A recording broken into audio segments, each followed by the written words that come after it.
Well, hello, everybody. It's Russ Phillips of the Russ Phillips team at Keller Williams saying, yay, spring has sprung. As you can see from my side of my face that's being highlighted here, it is a gorgeous day outside.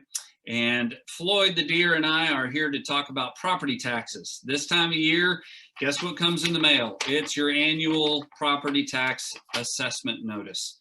So wanted to give you some quick pointers and tips about how that process works and what you might do to try and argue and pay less taxes this year. So here's a little presentation that I put together to kind of help explain the process and help you have the greatest chance at success in lowering your taxes. I know you're probably thrilled with the customer service you get every time you apply for a permit or go to get your driver's license renewed, but if you want to pay less tax, then let's see if we can make you successful. So, as you probably know, the market is nuts right now. Everything that I'm putting on the market has sold with multiple offers and pretty much in the first weekend, and it's very favorable terms towards sellers right now. We are having some success experiences for our buyers, I'm proud to tell you, but it's very much a seller's market. So if you're thinking of selling, certainly raise your hand, let me know. But here's some quick stats that I got from an appraiser just on a few random places. If you look at this, this is first quarter in Williamson County of last year versus this year. And look at the difference, 25% increase year over year. Then last quarter of last year versus first quarter of this year, it went up 13.4%. I'm telling you, since New Year's, it's been crazy. Look at the numbers in Pflugerville here, 17% since the first of the year, and then 8% in Georgetown. I've never seen the market like this in all my life. I've been doing this almost 20 years, and I grew up in a real estate family. So inventory being in short supply, tons of people wanting to move here, you know the story. The market's going nuts. So let's talk briefly about the phases of the tax calendar. So there's an annual cycle that you should be aware of. In March, they mail out the notices. You probably received that by now and probably swallowed your tongue when you saw what they're wanting to assess you at. That's what the county is saying that they think you're worth, your property is worth. Then from April through July, they have what they call the equalization phase. So that's when you file your protest. You have informal hearings, and a lot of people get resolution there. Then if you can't get an answer you like, they'll say, well, you can go to the appraisal review board. Here's the trick with that. If you do, you have to have time that day to go. And so you'll go back in the lobby and wait for a while until they're ready to hear you. And then what you need to expect is they're going to have a staffer that is arguing their case against you to a panel of 3 citizens that sit on that appraisal review board. Here's the other thing you need to know. Any data that you bring, you better bring it in a format that you can leave with them. So don't just have pictures on your phone or something, because if you put it under the overhead projector, they're going to tell you anything that they have presented to them like that, they have to keep. I have personal experience with that. Then if you can't get satisfaction there, arbitration is the next step, which basically means you got to take legal steps. All right, then in August, once the tax roll values get locked, that's basically when the appraisal district says, we now know what every property in this county is worth. At least there's no going back from that anyway. It's too late to protest and so forth.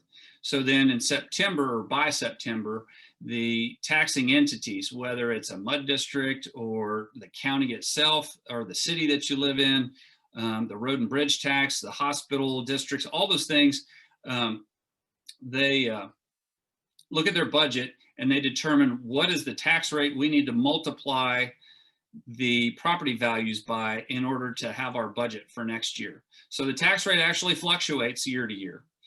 You would think that if values go up, tax rates might come down. Don't we wish, right? We're super excited about what the government does for us, right? Well, you would think as values go up, the tax rates should come down if they're responsible. You might have to be politically active to make that happen. All right, then in October, the tax bills are mailed out, and effectively, whether you pay your taxes directly or your escrow agent, like whoever you make your mortgage payment to, they probably make it for a lot of us. And then it's due by January 31st, and that's the last day to pay. There is an exception to that. If you're over 65 and you have a senior exemption, they do offer a payment plan, but that's a little more complex. I won't get into that. All right, so as you prepare to go protest your taxes, first you should look and say, hey, do I have my exemptions that I deserve on my property? For example, everybody deserves a homestead exemption, and that protects you where they can only increase the amount you're taxed on by 10% each year. So if last year you were 100,000 and they're saying this year you're worth 200,000, well, they can only tax you on a $110,000 valuation. Also, like I mentioned before, there's other exemptions: over 65, disabled veteran, and then if you want to get really complex, we could talk about ag or wildlife exemptions. Next, think about the comps. In fact, in Williamson County this year, most properties had comps mailed with the notice, and so it's right there. You can see what they're using. I'll show you a sample of that in a second. In a lot of cases, the devil is in the details. They make adjustments based on differences between your property and the properties that have sold. So in other words, you might have a comp that was larger and had a pool, whereas you're 150 square feet smaller with no pool. They make adjustments for those things. One of the key factors that people don't know is there's a scale like 1 to 10 on how they rank your exterior. And there's very specific guidelines on that exterior ranking. So for example, if you had a frame house that was just siding and then a shingle roof, you're going to have a lower ranking than something that's stone and stucco with a tile roof.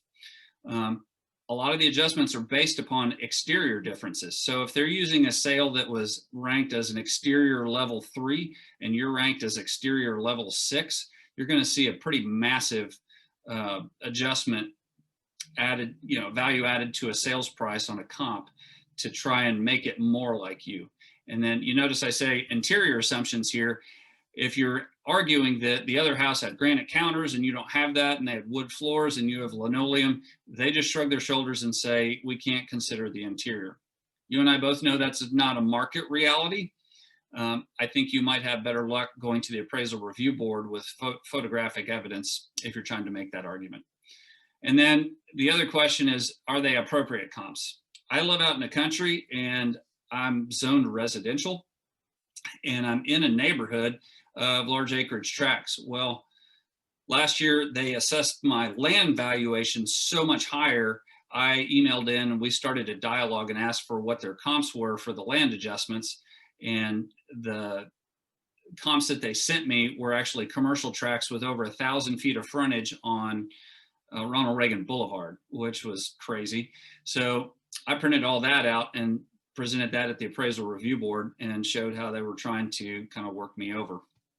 So really it should be appropriate comps. Now, if you live in a neighborhood, that's easier to do, and their algorithm typically does pick relevant sales.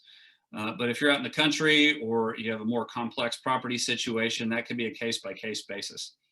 Then special circumstance properties. One of my neighbors in my neighborhood, where we're deed restricted for residents only, residential, he was told in his informal meeting that he was on transitional property. What they said was, hey, today you're a residential, tomorrow you might be a hotel. Well, our deed restrictions say that's not possible. So you need to make sure that they're not trying to levy a highest and best use that is not possible. So I pulled up the Williamson County Appraisal District website where they talk about the analysis phase. And if you look down here under highest and best use analysis, it actually says the highest and best use must be legal, physically possible, and financially feasible. So my neighbor probably couldn't have a hotel given that the residential road getting to his place is way too small, not to mention water supply and all that type of thing. But then it also says local zoning and deed restrictions often determine highest and best use. And then if you look over here under our mission, it says, we will uphold these standards while providing an accurate, fair, and cost-effective appraisal in compliance with the laws of the state of Texas. Keyword there being fair. Is it fair to say my neighbor can have a hotel on his property when he lives in the middle of a subdivision? Probably not. So study up on these philosophies and bring this kind of printout from the webpage in case you need to refer to it and remind them of what they say online. All right, so if you want to know, do I have my exemptions in place? Super easy. This is the Williamson County Appraisal District webpage. And for the sake of privacy, I didn't pull up anybody's house. I just pulled up an HOA-owned property there in Terra Vista. So a little sliver of land they valued at $300.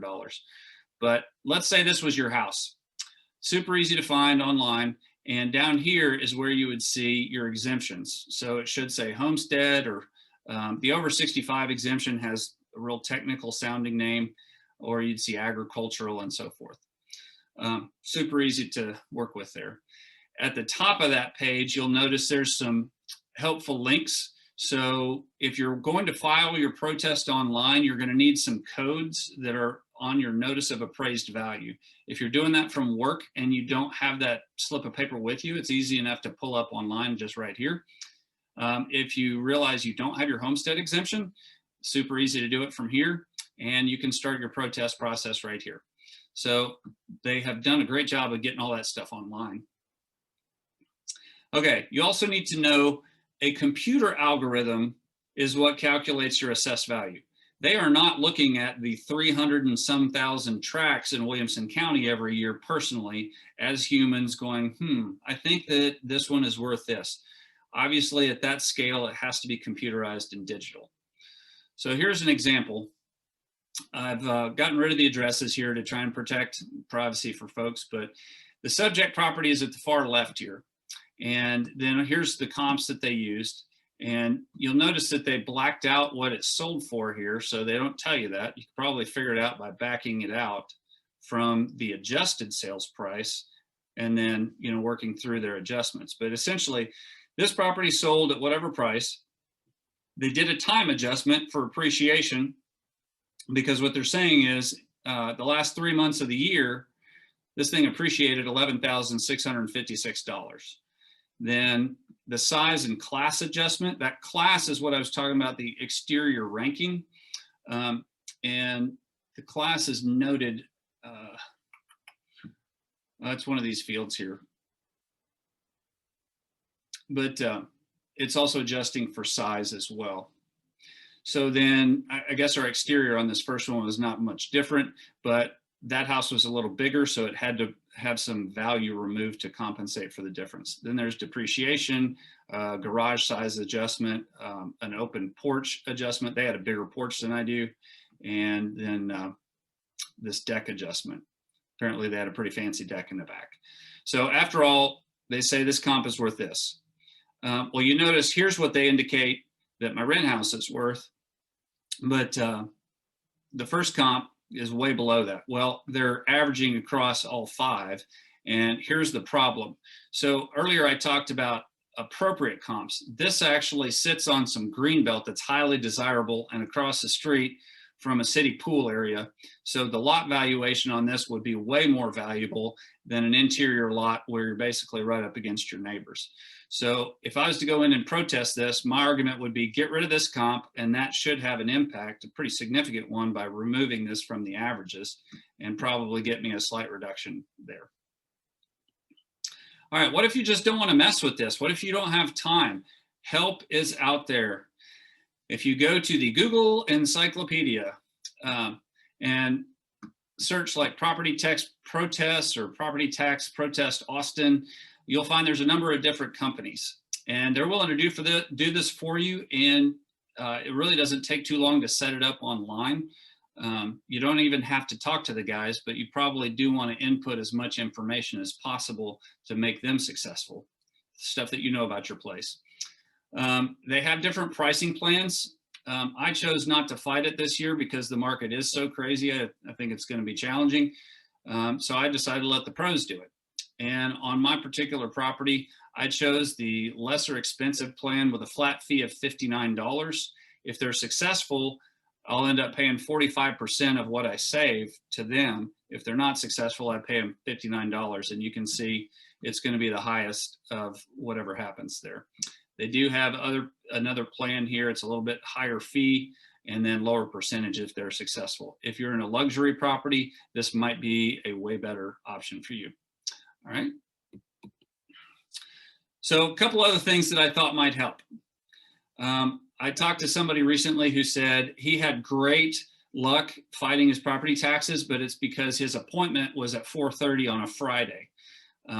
Now, a lot of times they don't give you a whole lot of choice on when your appointment is, but if possible, recommend that you get the latest possible appointment in the day when they're tired, they want to go home.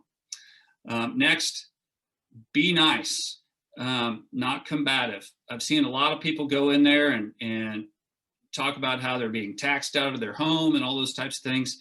These poor guys that do these informal meetings, that's not their fault. So recommend that you ask questions like, hey, help me understand how this comes together. Help me understand why this adjustment is so big. And honestly, one time I went in there with so many questions and so much data that I just took as much time as I possibly could. And the gentleman said, look, here's what I can do. And he offered me a pretty sizable adjustment, and I was glad to take it, and we were done. Now, if you don't feel like you're going to get satisfaction and you're bound and determined, you want to talk to citizens instead of government staffers, then dedicate enough time to go to the appraisal review board that day, because they're going to make you go back out in the lobby and wait until they can put you through that process. And it could be an hour wait, it could be 2 hours, you just don't know. So again, if you're late in the day, they're probably rushing to get home. You might have better luck. But keep in mind too, you need to give all your evidence, your data, your photos in a format that you can leave with them. So make sure you bring appropriate formats and you're not relying upon something that's on your phone. All right, well, that's it. Just a brief overview of property tax. Good luck. Let me know how it goes, and let me know if this market is so amazing that you decide you want to live elsewhere. We can help you with that too. Russ Phillips signing off for the Russ Phillips team at Keller Williams. We'll see you later.